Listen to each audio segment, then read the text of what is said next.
ప్రభునందు ప్రియమైన దేవుని బిడ్డారా, ప్రభువైన యేసు నామమున మీకు శుభములు. జీవముగల దేవుని కృపావర్షం మీపై సమృద్ధిగా కురియునుగాక.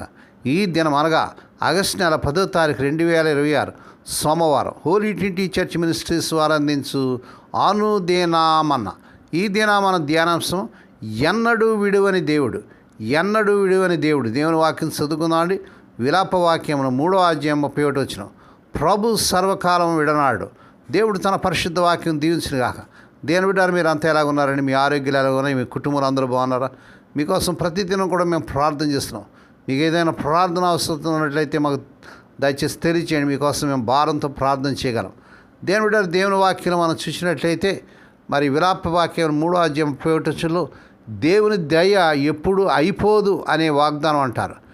ఈ విలాప వాక్యం 3వ అధ్యాయం 31 వచ్చిన ప్రకారంగా ప్రభు నిరాకరించట శాశ్వతం కాదు. దేని బిడ్డారా, విలాప వాక్యం అంటే ఏడుపు పాటలు.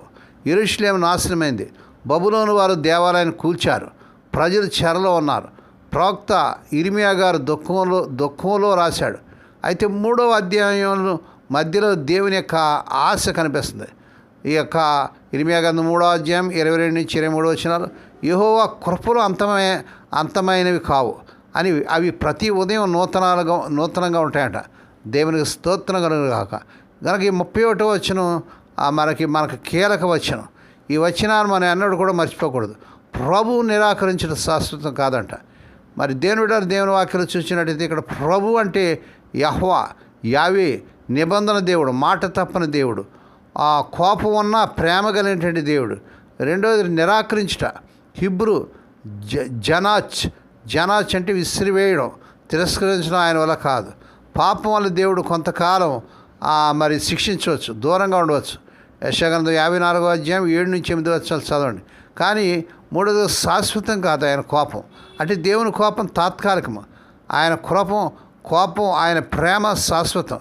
కీర్తన గ్రంథం 31వ అధ్యాయము 30వ అధ్యాయం 5వ వచనం. ఆయన కోపం ఒక్క క్షణం మాత్రమే. ఆయన దయ జీవితకాలం అంతా కూడా ఉంటుందట. దేవుడు శిక్షిస్తాడు, ఎందుకంటే ఆయన ప్రేమిస్తున్నాడు కాబట్టి.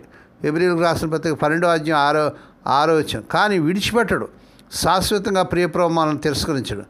దేవుని బిడ్డ, దేవుని ప్రేమను గుర్తించావా? ఈ విలాప వాక్యం 3వ అధ్యాయం 31 నుంచి మనం చూసినట్లయితే దేవుని శిక్ష కూడా ప్రేమే. తండ్రి కొట్టినట్టు బిడ్డను చంపడానికి కాదు, సరిచేయడానికి.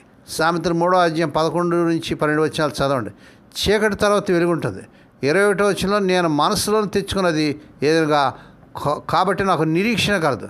దేవుడు విడిచిపెట్టడు. మనుషులు వదిలివేయచ్చు, కానీ దేవుడు ఎన్నటికీ నిన్ను విడివడని హెబ్రీయులకు రాసిన పత్రిక 13వ అధ్యాయం 5వ వచనం చూస్తున్నాం.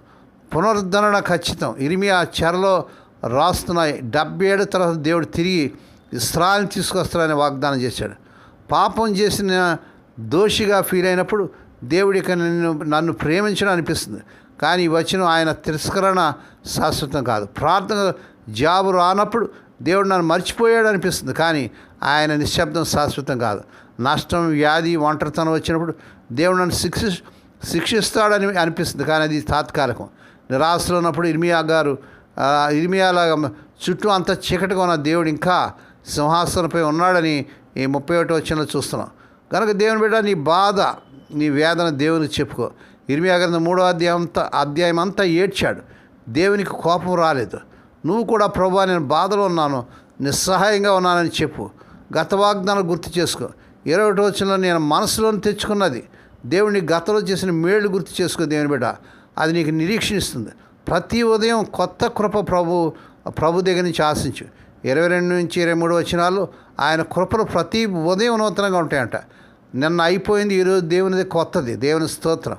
దేవుని బిడ్డ, శిష్యులు మరి యేసుప్రభు శిలువలో పడిన మాటలో, నా దేవా నన్ను ఎందుకు చేయి విడిచిపోతాని మత్తయి సువార్త 27వ అధ్యాయం 46వ వచనం చూస్తాం. తండ్రి క్షణకాలం ఆయన నిరాకరించినట్టు అనిపిస్తుంది, కానీ అది శాశ్వతం కాదు. 3వ రోజు ఆయన లేపాడు. అందుకే ఈరోజు మనం పాపం చేసిన దేవుడు మనల్ని శాశ్వతంగా విసిరివేయడు. దేవుని స్తోత్రం. ప్రభు కొన్నిసార్లు మనం పూర్తిగా విడిచిపెట్టేసే దేవుడు మాత్రం కాదు. స్త్రీలు కొన్నిసార్లు వారి ఆభరణాలు తీసి పక్కన పెడతారు, కానీ పూర్తిగా వాటిని మర్చిపోరు కదా. లేదా చెత్తబుట్టలను విసిరివేయరు కదా. ప్రభు తాను ప్రేమించే వారిని అన్నిటికీ తోసివేడు. లోకంలో ఉన్న తన వారిని ఆయన శాశ్వతకాలం ప్రేమించాడు. కుందేళ్ళు వాటి బొరియల్లో నుండి బయటకు వస్తూ మళ్ళీ లోపలికి వెళుతున్నట్టుగా మనం ఆయన కృపలోనికి వెళుతూ అప్పుడప్పుడు బయటకు వస్తుంటామని కొందరు అంటారు. కానీ అది నిజం కాదు. దేవుని ప్రేమ ఎంతో స్థిరమైనది, శాశ్వతంగా నిలిచిపోయేది. జగత్ పునాది వేయబడక మునిపే ఆయన మనల్ని ఏర్పరచుకున్నాడు. రాబోయే నిత్య జీవితంలో ఆ శాశ్వతకాలం ప్రియప్రభు మనం ప్రేమిస్తాడు.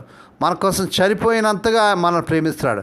కాబట్టి మన విషయంలో ఆయన ప్రేమ ఎప్పటికీ చనిపోదని మనం ఖచ్చితంగా నమ్మగలం. ప్రభు ఘనత అనేది విశ్వాస యొక్క రక్షణతో ముడిపడి ఉంది. మహిమగల రాజుగా ఆయన తనకు కలిగిన అభిషేక వస్త్రాలు వదులుకున్నాడు, కానీ విశ్వాసిని ఎప్పటికీ వదులుకోడు. యేసుప్రభు మనకు శిరస్సు గనక ఆయన అవయవమైన మనం ఎన్నటికీ త్రోసివేయడు. ఆయన వరుడు గనక తన వధువు సంఘాన్ని ఏమాత్రం విడిచిపెట్టాడు. ప్రభును నేను తోసివేసాడు అనుకుంటున్నావా దేవుని బిడ్డ? నేను ప్రదానం చేసుకున్న యేసు ప్రభు గురించి అంత చెడ్డగా నువ్వు ఎందుకు అనుకుంటున్నావు? అలాంటి తలంపులను దూరంగా వెళ్ళగొట్టు. అవి నీ ఆత్మలకు మళ్ళీ ప్రవేశించి తిష్టవేయడానికి ఏమాత్రం అవకాశం ఇవ్వద్దు. తాను ముందుగా ఎరిగిన ప్రజలను దేవుడు విసర్జించలేదు. రోమిలకు రాసిన పత్రిక 11:2 పరిత్యజించుట ఆయనకు అసహ్యమైన క్రియ అని మలాకి 2:16 చూస్తున్నాం. కనుక దేవుని బిడ్డ ఈ సమయంలో ఆ ప్రభు నన్ను విడిచిపెట్టేశాడు, నా ప్రార్థన వినడు, నా జీవితం ఇంతే అనుకుంటున్నావేమో.